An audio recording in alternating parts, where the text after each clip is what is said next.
Peeps form. So let's have a chat about Peeps form. A Peeps form is a personal emergency evacuation plan. So if you're an NDIS provider out there, you know or you don't know me, I'm Angie from Disability Compliance Australia, and I'm a 26-year industry vet who teaches you compliance, service delivery, service management, end-to-end support.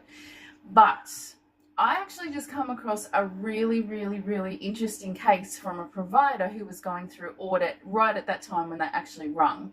And it was over this Peeps form because they had done a Peeps form. And by the way, what you're actually looking at here is it's a surprise. It's a surprise. It's a surprise that we're building here at Disability Compliance Australia. You'll have to stay tuned. So you better follow along.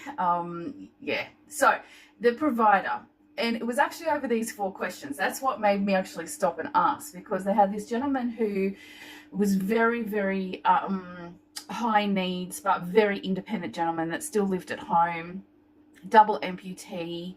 And what had happened was during the audit, the auditor actually believed that these different levels here. So do they fully rely on service, partially rely on service, or minimally rely on services during a emergency disaster evacuation? Okay, and I suppose the misconception between the 3 different levels between the provider and the auditor. So the auditor was actually a registered nurse, and because of the diagnosis for this gentleman, she actually believed, and he had no supports, he lived by himself, that the auditor actually based it on the full reliance, whereas the service provider was going, he is so independent that he's only minimum, he can use his phone, there's no cognitive disabilities, no intellectual disabilities, he pretty much sorts himself out. So it was sort of how I jumped in and helped here was actually changing really these 3 questions that you're seeing here about, I suppose, the provider's perspective on what they needed to put in place to help this gentleman during that disaster and emergency event.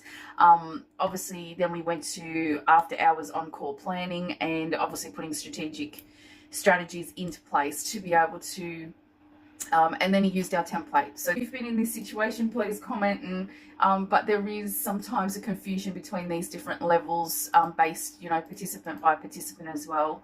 While we're talking about Peeps, look, I want to say it's mandatory. It's getting more and more mandatory, so I'm just going to go along the words of mandatory, particularly as I said in the event of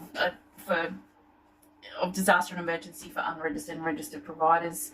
It's kind of an expectation that every participant has one, and it's questions like identified risks. So again, come back to risk management during the emergency disaster evacuation. What is their risks, how is the participant alerted to it, and I've got visual, alarm, horn, verbal.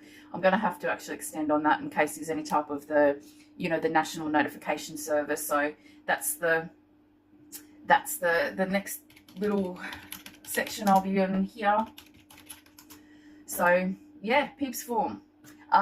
Peeps forms goes into aids and equipment. It goes into if you have evacuation maps with your assembly points, what is the steps for evacuation, how to minimize these identified risks. So Peeps form. It's in the drop-down section of disaster emergency in our template shop or in our members area.